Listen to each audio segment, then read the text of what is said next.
Hello everyone, welcome to science study point. आज हम 19 अक्टूबर 2022 के करंट अफेयर देखेंगे और इससे जुड़े हुए सारे इंपॉर्टेंट फैक्ट पर नज़र डालेंगे। तो चलिए शुरू करते हैं 19 अक्टूबर 2022 के सभी महत्वपूर्ण करंट अफेयर। इससे पहले हम आज का मोटिवेशनल क्यूट देखेंगे जो आप लोगों के लिए है। क्यों डरते हो, ज़िंदगी में क्या होगा, जो भी होगा तजुर्बा ही होगा।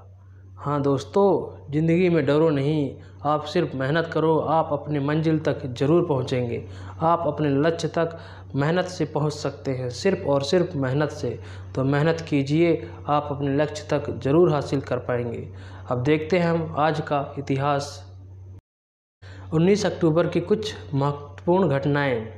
जर्मन वैज्ञानिक मार्क्स प्लांक ने प्लांक का नियम प्रतिपादित किया था। इसे ब्लैक बॉडी एमिशन का नियम भी कहा जाता है दोस्तों। बोस्टन में पहली बार आम अदालत का आयोजन किया गया था। खगोल शास्त्री और नोबेल पुरस्कार विजेता सुब्रमण्यम चंद्रशेखर का जन्म आज के दिन ही हुआ था दोस्तों। यह कुछ महत्वपूर्ण घटनाएं हैं जो आपके जीके पॉइंट ऑफ व्यू से काफ़ी इम्पोर्टेंट हैं। अब देखते हैं आज का पहला प्रश्न। हाल ही में अश्विनी वैष्णव ने कहाँ भारत के पहले एल्यूमीनियम फ्रेक रेक का उद्घाटन किया है? इसका सही जवाब है option number B, Bhubaneswar. Bhubaneswar में अश्विनी वैष्णव हमारे रेल मंत्री ने भारत के पहले एल्यूमीनियम फ्रेट रेक का उद्घाटन किया है। अब जानते हैं भुवनेश्वर जो कि उड़ीसा राज्य में है। उड़ीसा राज्य के बारे में कुछ महत्वपूर्ण पॉइंट। यहाँ के मुख्यमंत्री नवीन पटनायक, राज्यपाल गणेशी लाल और राजधानी भुवनेश्वर है। अब यहाँ से कुछ जुड़े हुए इंपॉर्टेंट फैक्ट जानते हैं। उड़ीसा भारत के पूर्वी तट पर स्थित एक राज्य है। उड़ीसा उत्तर में झारखंड, उत्तर पूर्व में पश्चिम बंगाल, दक्षिण में आंध्र प्रदेश और पश्चिम में छत्तीसगढ़ से घिरा है तथा पूर्व में बंगाल की खाड़ी है। अब देखते हैं अपना अगला प्रश्न। हाल ही में किस पूर्व भारतीय राष्ट्रपति को 2023 का प्रतिष्ठित अणु व्रत पुरस्कार प्रदान करने की घोषणा की गई है? इस सवाल का सही जवाब है option number A, doctor APJ Abdul Kalam. Doctor APJ Abdul Kalam को भारतीय राष्ट्रपति 2023 का प्रतिष्ठित अणु व्रत पुरस्कार प्रदान किया जाएगा। यह जो आप इमेज देख रहे हैं यह हमारे भारत के पूर्व राष्ट्रपति डॉक्टर APJ अब्दुल कलाम हैं। इन्हें ही यह पुरस्कार दिया जाएगा। अब चलते हैं दोस्तों अगले प्रश्न की ओर। विदेश मंत्री S जयशंकर हाल ही में किस देश के 2 दिवसीय दौरे पर गए हैं? इसका सही जवाब है ऑप्शन नंबर बी, मिस्र। मिस्र देश के दौरे पर हाल ही में हमारे विदेश मंत्री S जयशंकर गए हैं। अब जानते हैं दोस्तों मिस्र देश के बारे में। यहाँ के राष्ट्रपति अब्देल फतह अल सीसी हैं। यहाँ के प्रधानमंत्री मुस्तफ़ा मदबौली और यहाँ की कैपिटल काहिरा है। यहाँ की मुद्रा मिस्री पाउंड है, जो सभी एग्जाम पॉइंट ऑफ व्यू से बहुत ही इम्पोर्टेंट है दोस्तों। अब देखते हैं अपना अगला प्रश्न। हिंदी अकादमी की ओर से दिए जाने वाला किस सर्वोच्च सम्मान का ऑनलाइन प्रक्रिया जारी कर दी गई है?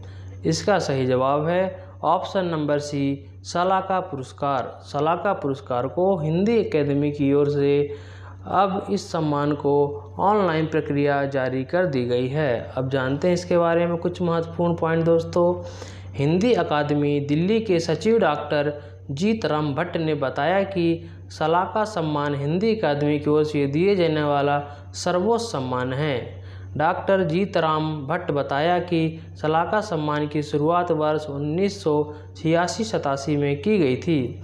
उस वक्त पहला सलाका सम्मान प्रसिद्ध साहित्यकार डॉक्टर रामविलास शर्मा को प्रदान किया गया था। यही क्वेश्चन आपके सभी एग्जामों के लिए बहुत ही इम्पोर्टेंट हैं। अब देखते हैं दोस्तों अपना अगला प्रश्न। ब्रेन ड्रेन प्रतिभा पलायन के सिद्धांत को प्रधानमंत्री नरेंद्र मोदी ने किस नए शब्द में बदल दिया है? इसका सही जवाब है ऑप्शन नंबर ए, ब्रेन गेन। ब्रेन गेन सिद्धांत को प्रधानमंत्री नरेंद्र मोदी के द्वारा बदल दिया गया है। अब जानते हैं कुछ से जुड़े हुए महत्वपूर्ण पॉइंट। प्रधानमंत्री नरेंद्र मोदी ने दुनिया के बड़े मंचों पर संवाद के लिए हिंदी का उपयोग करके हिंदी भाषियों का उत्साहवर्धन करते हुए अब ब्रेन ड्रेन प्रतिभा पलायन के सिद्धांत को ब्रेन ग्रेन प्रतिभा संरक्षण में बदल दिया है। अब देखते हैं अपना अगला प्रश्न। भारतीय पुरुष राइफल टीम ने हाल ही में विश्व चैंपियनशिप में कितने मीटर एयर राइफल टीम स्पर्धा में स्वर्ण पदक जीता है? इसका सही जवाब है option number B 10 metre. 10 metre पुरुष राइफल टीम ने विश्व चैंपियनशिप स्पर्धा में स्वर्ण पदक जीता है। अब इससे जुड़े हुए कुछ महत्वपूर्ण पॉइंट जानते हैं। चीन को 16-10 से मात देकर 10 मीटर एयर राइफल टीम स्पर्धा में अर्जुन बबूता, किरण जाधव और रुद्राक्ष बालासाहेब पाटिल की तिकड़ी स्वर्ण पदक हासिल किए हैं। इस क्वेश्चन को आप 3 स्टार लगा लीजिए। यह आगामी सभी परीक्षाओं में यह क्वेश्चन पूछा जाएगा, आप इसे नोट भी कर सकते हैं। अब देखते हैं दोस्तों अगला प्रश्न। ग्लोबल हंगर इंडेक्स GHI 2022 की रिपोर्ट के अनुसार भारत कौन से स्थान पर पहुंच गया है? इसका सही जवाब है ऑप्शन नंबर डी 107। 107वें स्थान पर ग्लोबल हंगर इंडेक्स 2022 की रिपोर्ट के अनुसार भारत पहुंच गया है। अब इससे जुड़े हुए कुछ महत्वपूर्ण पॉइंट जानते हैं। भारत 107वें विश्व भुखमरी के विषय पर अद्यतन वार्षिक रिपोर्ट ग्लोबल हंगरी GHI 2022 के अनुसार भारत इससे पहले एक वर्ष 101 स्थान से नीचे खिसक कर अब 107वें स्थान पर पहुंच गया है। अब देखते हैं अपना अगला प्रश्न। हर वर्ष 17 अक्टूबर को कौन सा दिवस मनाया जाता है? इसका सही जवाब है ऑप्शन नंबर डी अंतर्राष्ट्रीय गरीबी उन्मूलन दिवस। अंतर्राष्ट्रीय गरीबी उन्मूलन दिवस 17 अक्टूबर को हर वर्ष मनाया जाता है। जानते हैं कुछ इसके जुड़े हुए फैक्ट। प्रत्येक वर्ष 17 अक्टूबर को विकासशील देशों में गरीबी और गरीबी उन्मूलन की आवश्यकता के बारे में जागरूकता बढ़ाने के लिए विश्व भर में अंतर्राष्ट्रीय गरीबी उन्मूलन दिवस मनाया जाता है। अब देखते हैं अगला प्रश्न। हाल ही में महाराष्ट्र प्रदेश कांग्रेस शिक्षक प्रकोष्ठ का अध्यक्ष किसे नियुक्त किया गया है?